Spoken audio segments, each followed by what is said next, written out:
So I'm going to talk about why I think attitudes matter and how we can best measure them. And then I'm going to try and illustrate some of the key points that I'm making by reference to the survey that I've been involved with for a long time called British Social Attitudes. So,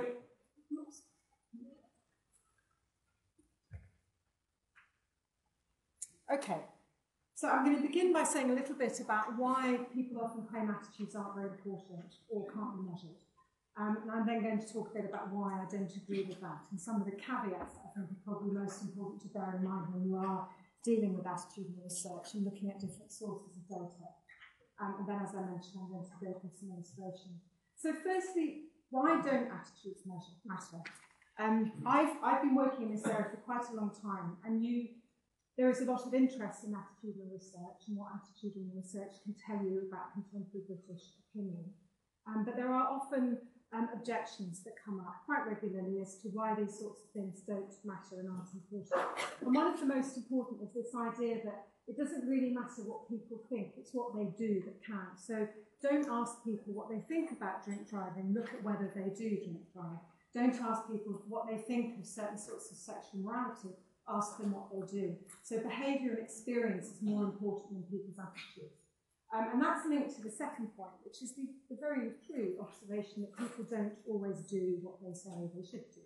So if you ask people their opinion on a wide variety of things, they will come up with views, but they don't necessarily tally with what they actually do in practice. So, for example, we did some work recently that was looking at green behaviour, so people's attitudes towards the environment, and you found very clear concern about the environment, a desire to try and do the right thing for the environment, but that wasn't always necessarily translated into practice. And so one could argue, don't ask people what they think, really try and focus on what they do. That's what matters here. And then a final thing that often gets logged in is this: it doesn't matter what people think, we don't want government by opinion poll. There can be a real suspicion of some of the government attitudinal work that gets done, and the belief that government is simply trying to find out what people think and then they'll slavishly follow it. And I'm sure, as most of you know, that isn't the case. And I think there are important reasons why policymakers need to know about attitudes, but I'm certainly not advocating that we should have government by opinion poll that simply follows the attitude of the British public as a whole. There's then a related issue just about measurement difficulty. So even if you accept that attitudes are important, it's really hard to measure them. And that's completely true. And you're going to hear a lot more about that in some of the sessions after mine. So point number one, attitudes are much harder to measure than facts. Now, I don't personally think that's true. I mean, both of them can be quite difficult to measure. And I'll give you a few examples later on of why that's the case. That's certainly one of the very common reactions that you get. Equally true, when you try and measure attitudes, it's very much influenced by how you word the question and the context within which the question is asked. That is true, but it doesn't invalidate the attempt to try and do it properly. And then there's also this very obliging tendency of people to answer questions that you ask them whether they understand what they are or have a view about them. And I think that a lot of attitudinal research does suffer from that problem, that people will give you an answer if you ask them a question, but it doesn't necessarily mean that they have a very deep-rooted view on that particular topic or have given it any consideration at all.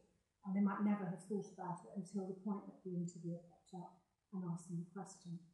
And there's then, finally, a whole debate around what is an attitude, how do attitudes differ from opinions, from feelings, from values, and so on. And I know that David is going to say a little bit more about that later on, so I'm not going to go into that here. So why I think, a few reasons why I think attitudes do matter. I mean, firstly, they're obviously a really key element of the world that we live in. They help us understand modern society, how it works and how it's changing. And we aren't all about how we behave. How we feel about things is an incredibly important indication of sort of contemporary society. And we need to have really accurate and as objective as possible measures of what those are. But that, I mean, you can argue that matters just as a sort of record of society and where it is at any given point in time. It's obviously of a lot of academic interest, but it also matters to policymakers, because even if policymakers aren't going to follow public opinion, and I genuinely don't believe that they necessarily should, they need to understand what public opinion looks like if they're going to come up with policies that will actually work in practice. So, for example, if you're trying to develop policies that are aimed at encouraging green behaviour, if we continue on the environmental theme, you need to have a really good sense of people's understanding of those issues, about what they think and feel about those issues, what their sort of self-awareness is of the sorts of issues that they're facing. So in order to make good policy, we need to know people's attitudes. And you also need to know how attitudes vary from one group to the next. And I'll say a bit more about why that's important later on. And then the second thing that I just wanted you to think about is what happens if you don't do attitudinal research. If you don't do attitudinal research, what happens is people claim they know what people think. And it happens all the time. You will often read newspapers, opinion formers, journalists, politicians who will say that they know the public view. And surveys, like the sorts of surveys I'm going to talk about in a minute, are a really valuable antidote to that, because they try and get the view of the population as a whole, not just the view of one particularly narrow and often really atypical group. And as we know, there's huge variability in whose voices get heard. So if the only access we have is to politicians, for example, who claim that they have a really good understanding of what the public think because it's what their constituents tell them, that's a very, very narrow segment of the population. And I think it's really important to have something that's more robust than that, and something that's more representative of the public as a whole. Okay, so just to finish off this preamble, just a couple of points about measurement and difficulties in measuring attitudes. So I suppose my stance is it's not a perfect science, but it's not impossible. There are things you can do to try and assess people's attitudes in a rigorous way. And I guess these 4 points here are the things that are worth you bearing in mind when you try and look at attitudinal data. And particularly, I think, when you're trying to assess the quality of different attitudinal data sets and sources of information. So the first point is impartiality. We all know that the way you word a question makes a tremendous difference to the way people like to respond to the question. So it's obviously really important when you're looking at attitudinal data to think about who funded the survey at its simplest. And is the survey funded by a pressure group who simply want a piece of PR puff that they'll get good headlines with because they found that 90% of people think well? So that's one very obvious quality test I think is really worth bearing in mind. How the research was carried out is equally important. So that's really an issue about quality. You know, is it a representative sample? Was it just people responding to a question in the magazine? Is it an online panel, or is it something that was carried out with a more representative reflection of the general population as a whole? And there's a whole list of quality issues that are worth bearing in mind. Those are probably some of the most important. A third point is just recognising complexity.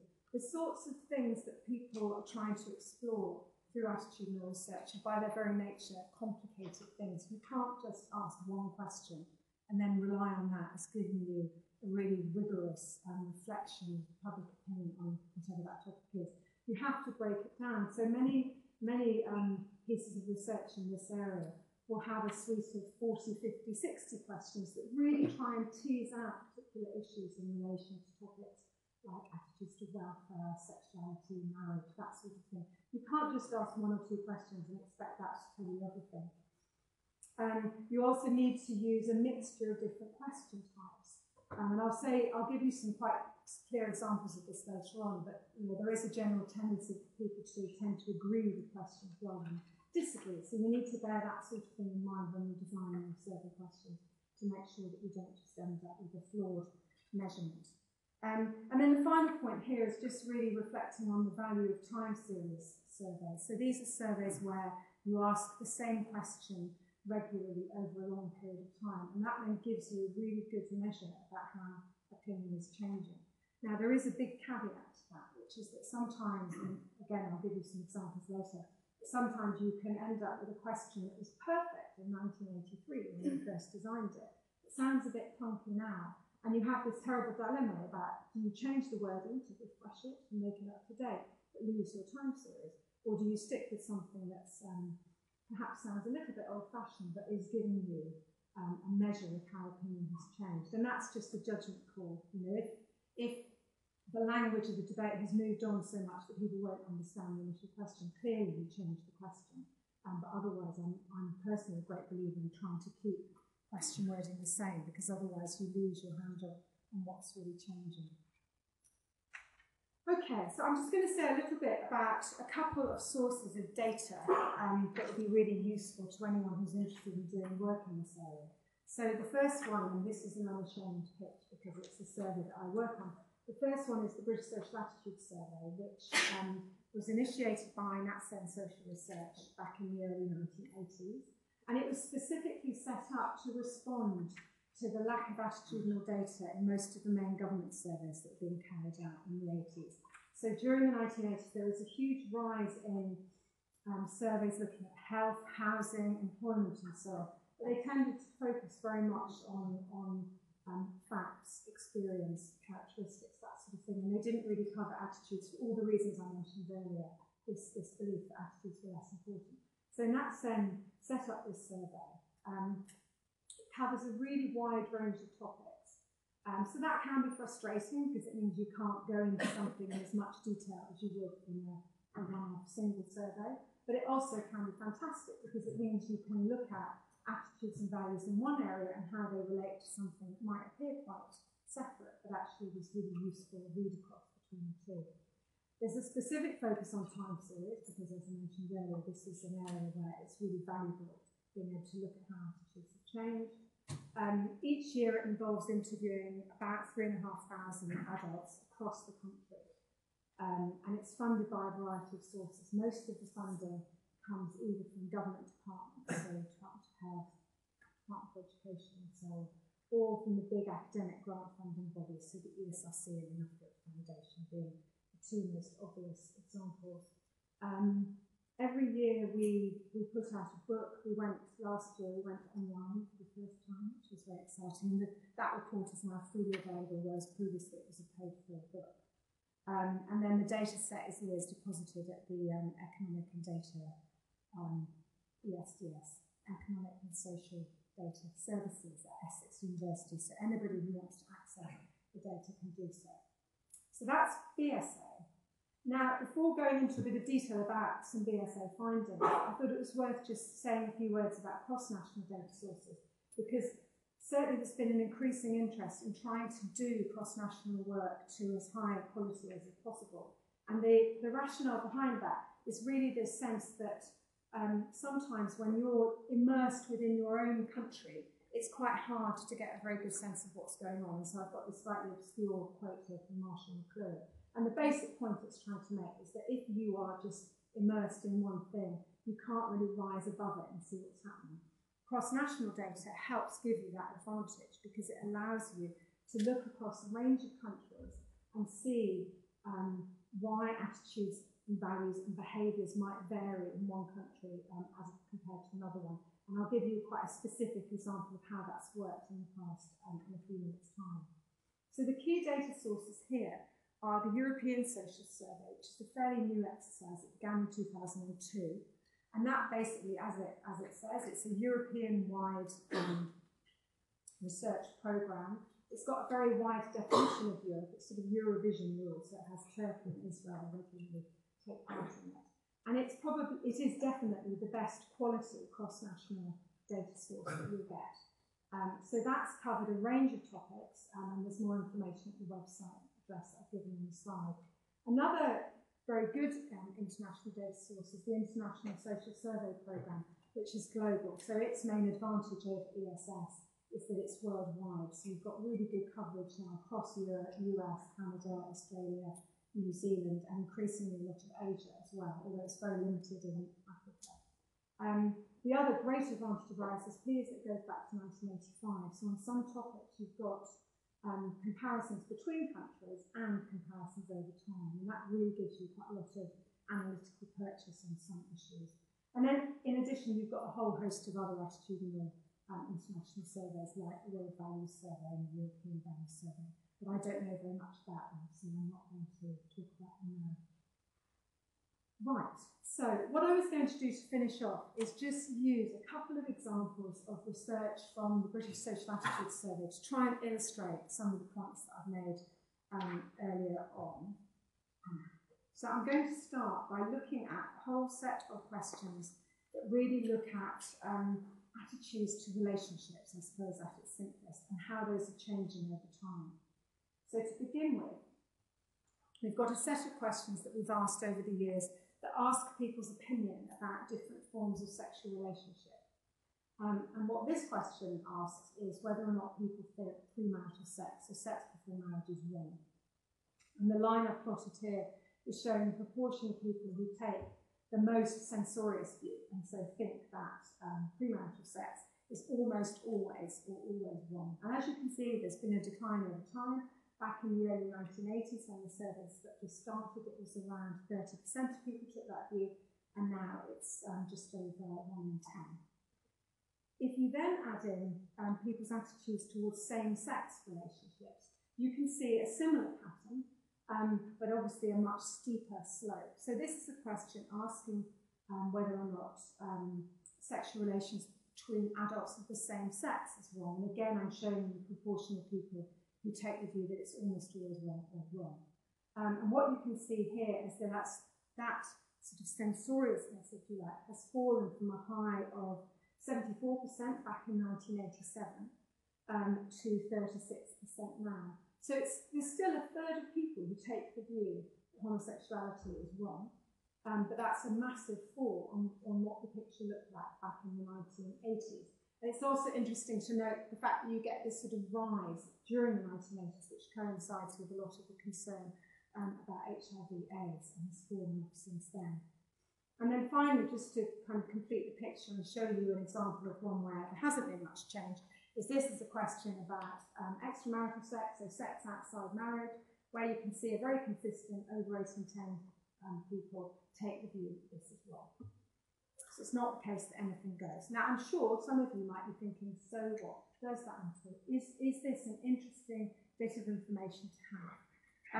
Now, I would argue it does. It's really important to social historians. It's really important to those of us who want to understand contemporary Britain and what it looks like, to have that sort of information about how society is changing over time. But I think the other things that come out of that are really the fact that those questions are quite a good example of why it's really important to know what attitudes are like and not what behaviour is like.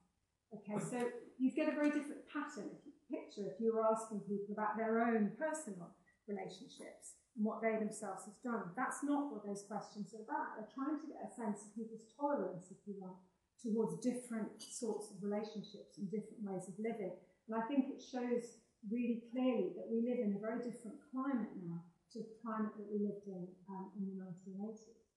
And certainly, if you think about some of the policy discussions that are going on about same-sex relationships and same-sex marriage, it's inconceivable that you'd be having those sorts of discussions back in the 1980s, when people were much more suspicious and censorious of same-sex relationships. And I think the questions also show the importance of impartiality. These are questions that we developed. We're not linked to a pressure group. We're not trying to advocate for any particular policy change. So in that sense, BSA, British Social Attitudes, has been used by a whole range of different groups, from those who are very pro-change to those who are very opposed to it, as a sort of arbiter of what public opinion is saying and how groups vary and whose attitudes are changing and whose aren't. So on that point about attitudinal change, this is another area where having a time series survey is really, really useful, because what you can do is trace the attitudes of particular cohorts of people. Now, there's a massive caveat to all of this, which is that some of you might well be aware of the fact that if you have a panel study where you're looking at the same people over time, you can really look at how individual people's attitudes might change as they get older. You can't do that with a survey like this. All you can do is take fresh samples every year, but you can cut them up in such a way that you can identify particular cohorts of people and then look at how their views have changed. And so what I'm showing here is I've got 3 survey years, 1983, 1995 and 2010. And for each year, I've identified the cohort of people who were born in the late 1930s to early 1940s. So that's a group of people who now be in their 70s in 2010. And and then a second group who were born in the early 1960s. So those are people who now be in their late 30s and 40s. And what you can see here is the proportion of people who say that premarital sex is not wrong. Okay, and I think there's a couple of things that you can take from this. Firstly, you can see that there's not much evidence here of people's views changing as they get older. Because if people's views change as they get older, you'd find that within any one of these two cohorts, you get a sort of banking effect. So that, you know, the 38% of people born between 1935 and 41 who had a particular view in 1983 would be more or less likely to have that view 10, 15 years later when they were older. And there's not much evidence of that at all. In fact, there's remarkable continuity between the three readings we have for each of the cohorts. And this, you can do this exercise for a whole load of different questions that all relate to issues around relationships and sort of what you might call social liberalism. And you find a very similar pattern. And what that basically points towards is the importance of generational change. That people's views on these things tend to get shaped when they're quite young, and they don't really then change very much as they get older. And that is what's driving a lot of the sort of shifts you can see in British society overall. The fact that you've got these younger, much more socially liberal generations who are keeping that view with them as they get older, and then older generations who have more illiberal views are dying out and basically being replaced by this more liberal generation coming up behind them. Now, to some degree, not at all entirely, but that's linked to changing patterns of religious faith and religious observance within Britain. And so here I've just put in a slide to show you how levels of religious faith are changing. So this is the proportion of people who say that they don't consider themselves to belong to a religion. It's not a dramatic shift compared to some of the ones that we looked at, but basically what you can see is that back in 1985, 37% of people said they weren't religious, and now it's 45%. That increase is almost entirely accounted for by a falling off in the proportion of people who describe themselves as being Church of England Anglicans. If you look at all the other different religious groups that it's possible to examine with this sort of data, there's not really that much change in comparison. I won't say anything more about that here, but if anyone does want to get in touch to find out more about this particular area, I'm happy to send you more information. And then just to finish off on the sort of social liberalism point, I just thought it's worth making the point that it's not just about attitudes towards sexual relationships. So there's a whole host of questions that we've asked that tap different areas that are relevant here. We have a suite of questions that look at attitudes towards gender roles. Many of these, incidentally, there's cross-national comparisons because they're also part of the International Social Survey that I mentioned earlier on. So here we've got one question, very strongly worded. A man's job is to earn money, a woman's job is to look after the home and family. And what you can see is whereas back in 1984, nearly 43% of people agreed with that statement, now it's only 16%. Now, I'll stop at this point because this is quite a good example of some of the attitude statements that we tend to work with on the essay. It's a very strong statement, that is true, and that's something that people often can be quite critical of. But the whole point is that you want to have a balance of statements. You want to have some very strong statements that are worded in a traditional direction. You want to have some very strongly worded statements that are worded in the opposite direction, in a more liberal, tolerant direction. You need to make sure that you have a really good balance of different statements that tap all the different issues that might be relevant to that particular topic. And as I mentioned earlier, you need to make sure they're not all facing in the same direction, because people do have a very well-known tendency to agree with statements rather than disagree with them.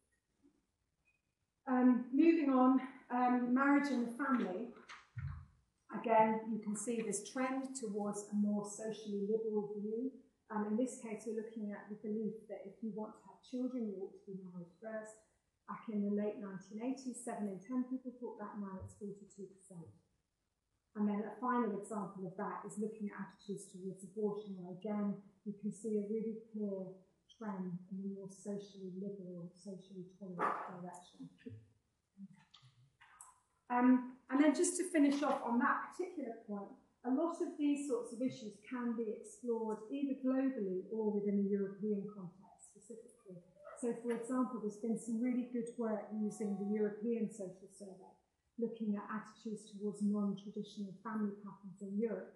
And what that has allowed you to do is, rather than just focusing on differences between individuals and why one individual is more tolerant or liberal than another one, it allows you to look at differences between countries and try and get a sense on what sort of factors predict those differences.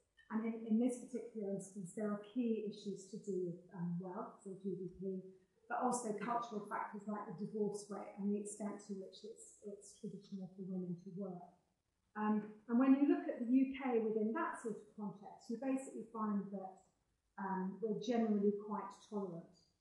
You tend to, I mean, with all cross-national work, you often find you've got sort of Nordic countries at the top, with a very, very specific set of issues. And then in this context, you have a lot of the sort of Southern European, traditionally Catholic countries at the bottom with the least socially liberal views. So that's an example of a set of questions around relationships and the way we live our lives, which I think show quite clearly that Britain is moving in a more socially liberal direction. And I want to just finish off by looking at another topic that we've looked at over the years on BSA, where you get a very different picture, and that's looking at attitudes towards welfare, which is obviously very topical.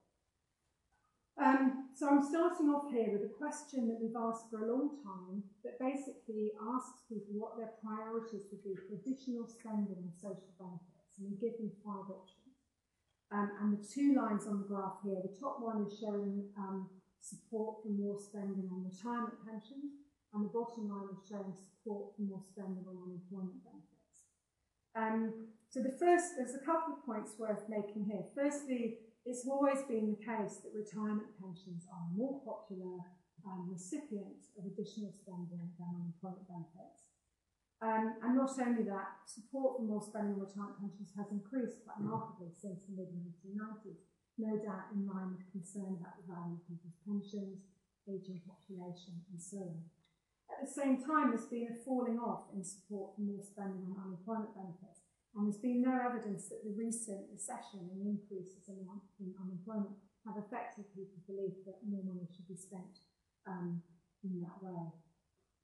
If you then focus down more specifically on attitudes towards unemployment benefits, this is a question that we've asked again since the first survey back in 1983, which is very simplistic.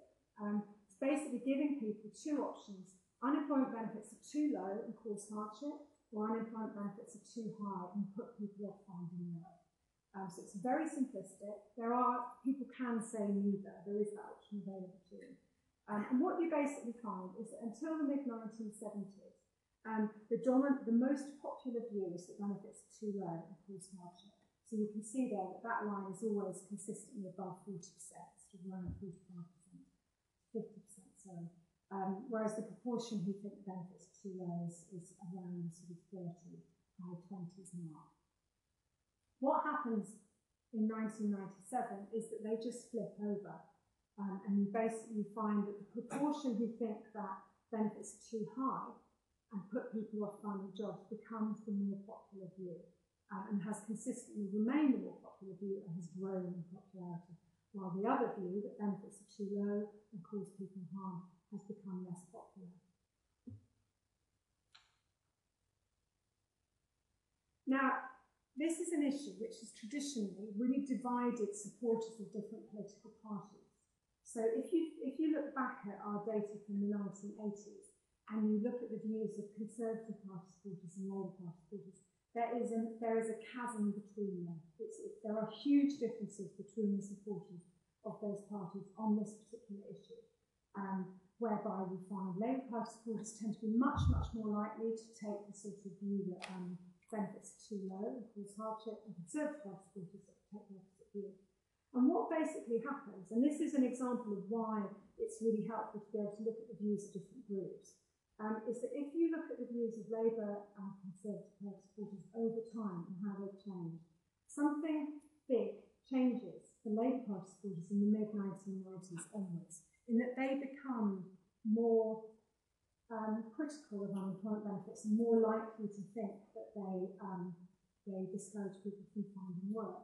And that basically coincides with a change in the message that was coming out of the Labour Party in opposition, and then the Labour Party when they went into power in 1997, that really emphasised the importance of unemployment recipients' responsibilities in terms of finding work and making sure that there were very stringent rules on who could get benefits for how long and so on. And what that basically shows is that those messages, that changing rhetoric, if you like, had an impact on their party supporters. And the impact was such that it actually changes the aggregate level of support and people's views for Britain as a whole. Yeah. So again, just turning to the sort of so what question. I mean, this opens up a huge debate really about people's changing attitudes and values. It's highly topical. You've got a lot of people currently making claims about the rights and wrongs of different approaches to welfare. And it is valuable to know what the public think. This is not saying people are right. This is the public view. This is how the public feel about welfare benefits. And I think it's just really important that we understand what the general mood is. There is lots of work that has been done and more could be done to look at how people's attitudes relate to reality, the extent to which people really have an accurate and true understanding of how the welfare system works, which they don't. But none of that, in my view, really eradicates the need for quite a good, clear picture of what public opinion is at this point in time. Now, there's some really fantastic cross-national work that's been done in this area using the European Social Survey, where, again, you can rise above the level of your own country and you can look at how attitudes differ across different welfare regimes, because obviously within Europe you've got a lot of different approaches to welfare. You've got some approaches that are very similar to the one that we take here. You have others, like the ones taken in some of the Scandinavian countries, that are much, much more generous and very different. And again, it allows you to get a better handle on the relationship, I suppose, between the sort of welfare regime and the attitudes and values of people within that country. So to conclude, I would argue that attitudes do matter, and you can measure them, but there are huge caveats. You know, it's possible to do it well, and it's possible to do it really, really badly. And I think people just need to be very, very savvy about scrutinising the kind of data that they use and the sort of sources that they see quoted in the press in relation to attitudinal research.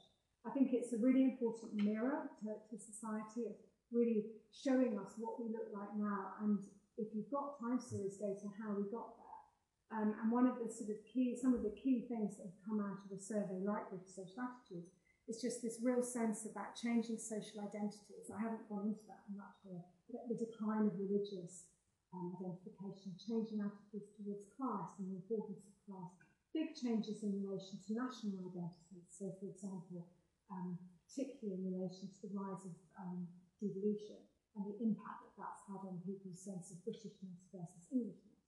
And then the two examples that I went through here, really increasing tolerance and social liberalism, and then people's changing attitudes towards welfare.